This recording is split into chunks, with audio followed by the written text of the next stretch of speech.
Hello friends, the purpose of this video is to go over Essay 2 for English 101. If you have any questions, please email me with them. For Essay 2, you will be writing an illustrative essay in which you will describe a historical event and its significance in the time period it happened and its impact on the lives as humans today. Illustration essays explain something and provide concrete, interesting examples and descriptions so that the reader understands the subject better. However, it does not give opinions on the subject, so make sure that you do not have opinions in your essay. This essay should include a thesis statement that is precise and describes the entire scope of the paper to the audience. In fact, I give you the thesis statement here. All you have to do is fill in the blanks where information is needed. Possible topics for Essay 2 are on Blackboard under the Essay 2 tab. If you go on Blackboard here, you have some examples on there, and we will look at those in class. Or if you have something that you want to do but you're not sure if it is allowed, you can email me and let me know. Okay. For main goals for this essay, also you will need to get my initials and my approval of the topic, and that is only because I want to make sure that the topic you pick can actually be discussed in all of this before you spend so much time on your essay and then find out that, your topic was no good at the end and have to scrap it and redo. You're going to focus your essay with a strong thesis statement that shows the scope of the assignment as outlined above. 1, you need to describe a historical event. That will be body paragraph 1. Body paragraph 2 will describe the event's historical impact in the time period that it happened. And then body paragraph 3 will describe its impact on the lives of people today. Illustrative essays always show rather than tell. You need to use your critical voice to explain. Topic sentences for body paragraphs 1, 2, and 3 should validate and mirror the thesis statement. Again, I've given you all of that. All you have to do is copy and paste this into your outline on your map in your rough draft and fill in the information that is needed. You will create 3 organized body paragraphs that focus on one main point each and divide your essay into manageable sections for your reader. Again, if you are using the template to A, describe the historical event, and then B, paragraph 2, describe the event's historical impact in the time period, and then C, describe its impact on the lives of people today in body paragraph 3, then you have done this right here. Also, you will need to provide specific effective examples and explanations for your 3 topic sentences. Again, if you follow the template, you will do that, okay? This essay must include at least 2 sources with correlating in-text citations and a works cited page. What I would do if I were you is I would figure out what 2 sources I want to use, send them to me in an email, and then I can help you build your sources for your works cited page. Please note that any dates, percentages, or any other information that is not common knowledge should have an in-text citation, and we'll go over that in just a moment. Here are some reminders for your essays.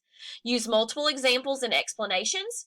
Each paragraph from the introduction to the conclusion should be a minimum of 8 to 10 sentences. You need to avoid taking a stance or providing opinions.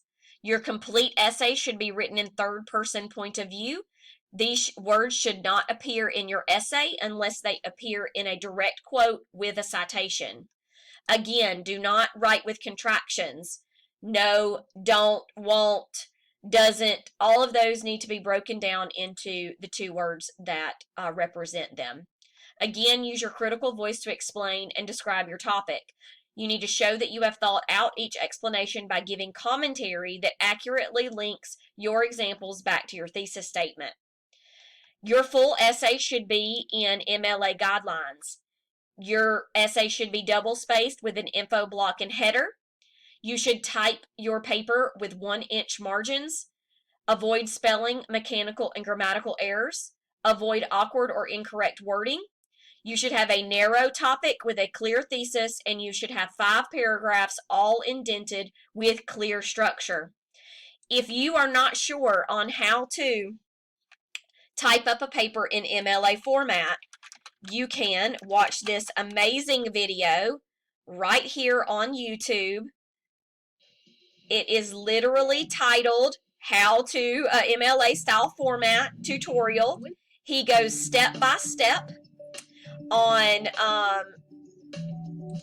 how to use Word and set your paper up in an MLA format. This video is linked in the course resources, and I expect that your paper should be in MLA format.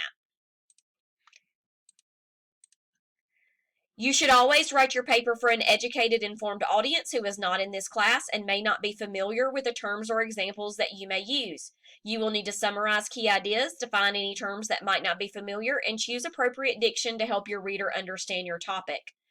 As we begin to write essays where you get to pick the topic, you may choose something that I don't know anything about, which means that you need to educate me in what the topic is by giving me multiple examples, spelling out the terms for me, all of those things. So make sure you think about while you're writing your paper that your reader may be completely new to this topic. Again, any dates, percentages, or any other information that is not common knowledge, meaning that you did not grow up knowing these things, you were taught this somewhere, you read it in a textbook, etc., should have an in-text citation. All right, your thesis statement. You will put your event first is important to who? Today, because of the rich history behind the event, the significant to the people of the 1900s, the early 2000s, whatever it is, whenever the event occurred, and its impact on who today? Americans, people, society, government, military, meteorologists. Depending on what your event is, these can all be different. Your body paragraphs will start off with a topic sentence. Each one of them will coincide with the thesis statement. The first body paragraph will talk about the rich history behind the event. The second will be the significance to the people of that time period. And then the third will be because of its impact it has on whomever today. The next sentence in your body paragraphs, the blank event of blank began. This section should be 3 to 5 sentences and summarize what's going on in the event. So tell me about the event. This will probably end with a citation as well, because if you've gone to history.com or whatever it is and you read about this event and learned about it, this is where that citation would be. Okay, again, sources state you can give me a direct quote from that website and then put the in-text citation. This should be the author's last name or the title of the article in quotations. It shouldn't be anything other than that. The next thing you'll do in body paragraph 1 is explain the effects of the event in the time period, what happened because of this event, what future events would it potentially cause, etc. Again, this section should be 3 to 5 sentences. You will end this paragraph with a conclusion sentence. All you need to do is fill in the blanks. Body paragraph 2 is slightly different. You're going to explain the significance of the people of the time period. When blank happened to the people of blank, they were affected in many ways. So give me at least 3 ways in which the people were affected by the event. Did their money change? Did the economy change? Did gas prices change? Were they left with no electricity? What happened because of this event? You can put a source quotation here with the author's last name or the title of the article in quotations in the parentheses. Then you will explain the evidence from the source and how it proves that the people were affected in a negative or positive way. Again, this section should be 3 to 5 sentences. Following the conclusion sentence, all you need to do is fill in the blanks.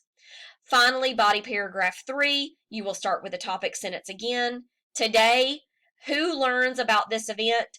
And then, why do we learn about this event? Explain how people view this event today.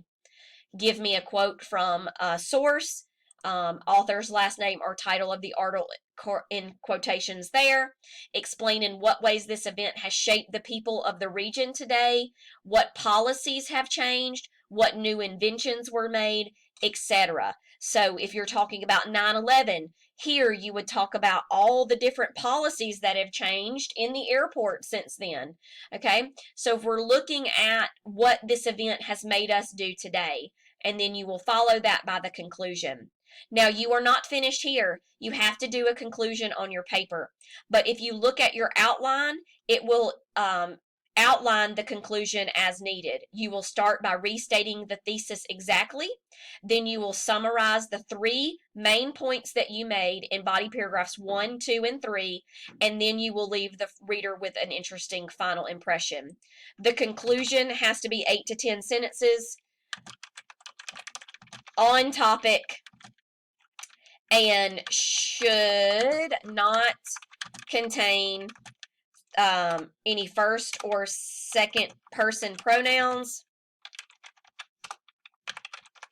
or contractions. As long as you have met those requirements, whatever you put for the conclusion will be fine. Okay? Back to the description sheet. Here is some good citation examples. Number 1, any information that is not common knowledge should be present with an in-text citation. If it includes a percentage, a statistic, a date, or any relevant information to the topic that is learned in school, web, books, etc., it should have an in-text citation. Number 2, in-text citations should never be the following: a web address or a website name. In-text citation should only ever be the author's last name, Smith, or if there is no author listed, the title of the article in quotations, like the Battle of Gettysburg. Okay? For every in-text citation, there should be a matching source present on the works cited page. For example, if you have sources state Miss McGee will give you a 0 on your paper if your in-text citations do not match your works cited page. Okay? Then you would have a in-text citation there at the end, and then on your works cited page, it would have to have an entry that shows all of the following. Okay? So it should have the author's last name, comma, first name, period, the title to the article in quotation marks, the name of the website, the date the article was written, where you got it from, the web, the date you accessed it, and then the full URL to the website in that order. Okay? Works cited page information should always be in alphabetical order. It should be double spaced. Centered at the top should be works cited. It should be on a page by itself. The first line is left a line, and then the second line and all other lines are indented 1 inch. And it should follow the pattern below. Again, author's last name, comma, author's first name, period. Title of the article, period, in quotations. Name of the website, date written, the medium, which will usually be web, the date it's accessed in day, month, year, and then the full web address. If you are not direct quoting from a source and you want to paraphrase the information you learned, you will still need to use an in-text citation to mark that the information was gained from a particular source. Then this in-text citation will go at the end of whatever information you have paraphrased, even if it's an entire paragraph. Please remember each paragraph has a conclusion sentence that is written by you, so you should never have an in-text citation at the end of a paragraph. And that is because the structure is given here. All the in-text citations should be at the number 3 section in the middle of the paragraph. All right, let's look at the map so you know what goes there. On the map, it looks like this. Your topic, in the topic place, you should copy and paste the thesis statement. Okay? Let's see if I can make this smaller.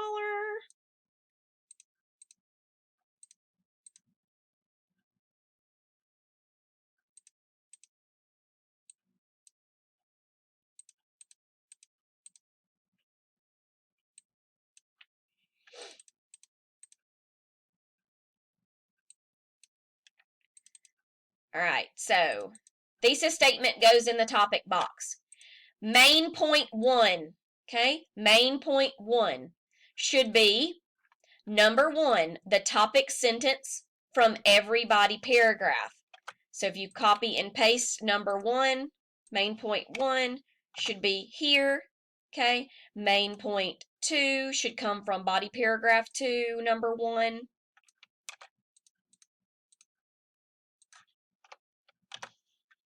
Main point 3 should come from body paragraph 3, number 1. Again, everything that you do in this class will coincide with each other. You will always use whatever is there, and you can make these boxes bigger or whatever if you need to. All right, supporting ideas 1, 2, and 3. Again, go back to your body paragraph. Okay, body paragraph 1. Okay, you can do the event began here. You can give me whatever you want to on this map that signifies anything that comes from the description sheet. Okay, so I've got 1, 2, and 3 here, but you can decide which one of these 4, 1, 2, I'm sorry, 2, which one of 2, 3, or 4 you want to put here in the box. Okay, so that's your map. Now your outline looks exactly the same as the description sheet. So if we put those two things side by side, decrease this, okay, and we put these two things side by side, you can see that the numbers match up with each other in your body paragraphs. There are 5, okay, main points for each paragraph. You will put number 1 here, number 2 here, number 3 here, number 4 there, and number 5 there. So each of these things match up together so that the information is the same on both of these documents. You will only have to, again, do your conclusion and your introduction. Now, your introduction for this essay is a separate video. It is located on Blackboard already, entitled Video How to Write an Introduction. I highly encourage you to watch this video. It gives you good tips on how to write the introduction and make the introduction effective. If you have any questions about how to write Essay 1, please contact me through email, or you can come see me in my office during my office hours, which are listed in Blackboard. Have a great day.